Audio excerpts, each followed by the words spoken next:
دراوی الکترونی ریچ کوک لسر داواکاری زوربه تنازیزان که دواتان کربو که من تحلیلی ام دراوا بکم که آیا ام دراوا باشه لایستادا بی کرم بو اوی هول دی بکن بو چند سالی تر که قازان جکی لی بکن براستی ام دراوا حتا کویستا پشت گوی خراوا برزانم برای من که دراوا کی باشه بینری ام ویدیوی بون تا کوتای بو اوی بچینا ناو هولدر کمونیتی و هر وها چندین خالی تر سبارت به دراوی الکترونی ریچ کوک بو اوی ایواج بزانم که آیا ام دراوا باشه بو هول کردن یا خود نه بینر بون تا کوتایی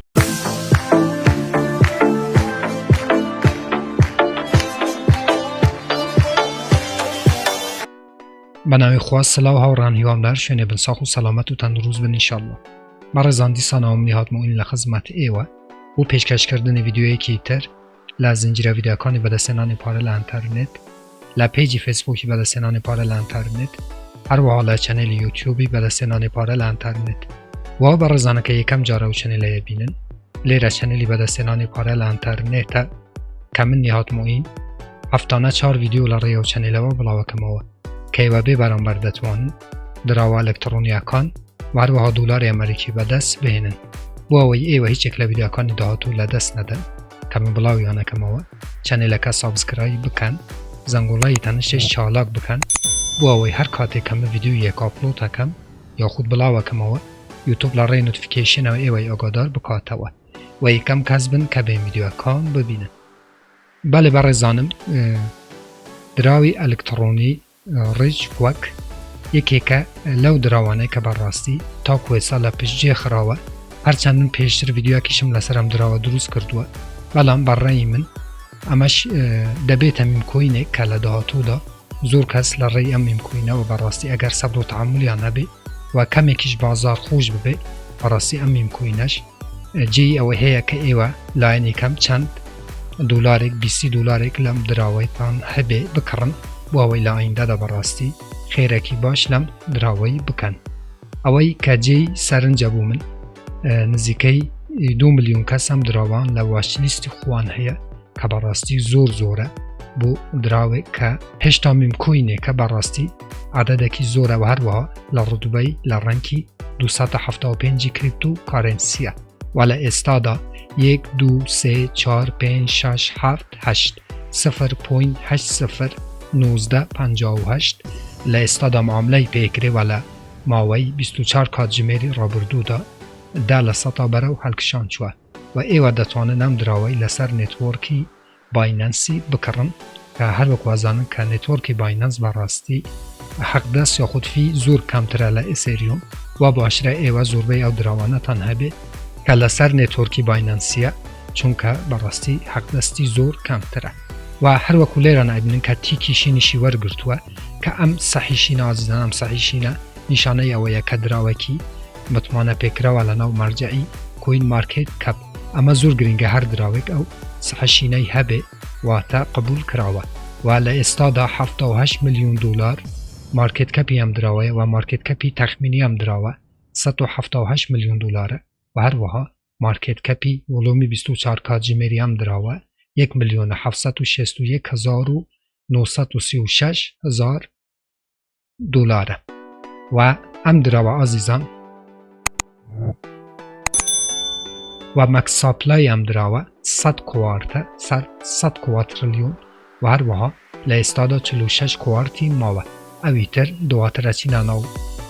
توکنسوزی ام دراوه که چون توکنسوزی کردوه و بشی هولدرکانی که هر وقت بینن لماوی یک سالی رابردو دا کچون هم دراوه برای حلکشان و داکشان هاتوه ام دراوش عزیزان زور امیجوه کی زوری نیه و تا زور قدیم نیه و اتوانه بینن که لگل بیبی دوچکوی نویش هاتی تدی و براستی ام ممکنانه سرکوتو دابن لا آینده کی دور نکن نزیک عزیزان من پیتان علم بکرن هولدی بکن بو چند سالی تر باوی براستی خیلی لم جوره دروانه بکن چکه هم لرای مارکت کپ و تقریبا دولمنده همیش لرای مارکت کپ روزانه لیرانش باچین اثر بشی مارکت او اکسچنجانه کم دروانه ناوی کلا ناو لیس بوه get.io که صرافه کی بناوبان و هر وها پانکیک سواپ ویرژینی دوی و دتوانن بکرن و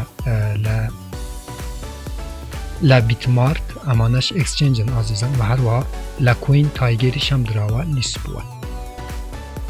امش بشی مارکتی هم دراوه عزیزان با سر کش لهولدر کانی بده بلام لری هولدر و زور دولمند نیا برزانم بلام خرابیش نیا بپی او عدده که هیتی کمی هولدر کانی کمه بلام دیسا شهر باشه 134,000 هولدری هیا که خراب نیا برزانم بو ممکنک ولی بشی هولدر کاتی کچی نسر بشی هولدر هر وکو ابینن که اوی که باشه لم دراوی عزیزان 53% تو کنسوزی کردوه که براستی زور با قوته لری تو کنسوزی اوه 53% گلک زوره بودراوی که تو کنسوزی کرده به که لإستاد اکه 75 میلیون دلار تو کنسوزی کردوه و همش آدرسکانی تره که 2% لناو آدرسکی تر و هر وها 2% تر لناو آدرسکی تره که دکره او آدرسانش او اکسچنجانه بن که براستی ام دراوان لیست کردوه و لیرانه شروع کردن سطا یک لناو ام اکسچنجانه لیسته هر وکو لیرانه که آماجه به get.io کردوه که سطا 1.24 سطا لوی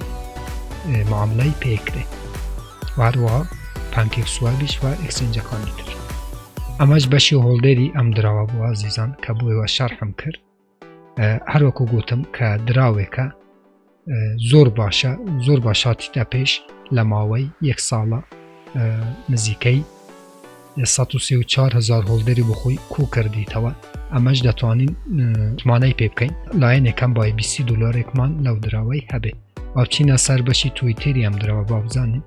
ل تویتر مرجعی پروموت کردنی دراوه الکترونیا کان که وضعی ام دراوه چونه با منش لیرانه فالوی بکن هر وکو بینیم که 286,000 فالووری هیا 86,000 فالووری هیا که باشه بنسبت باشه عزیزان ام دراوش پیوسته زیاتر اما مطمئنه لسر دهاتو زیاتر مطمئنه لسر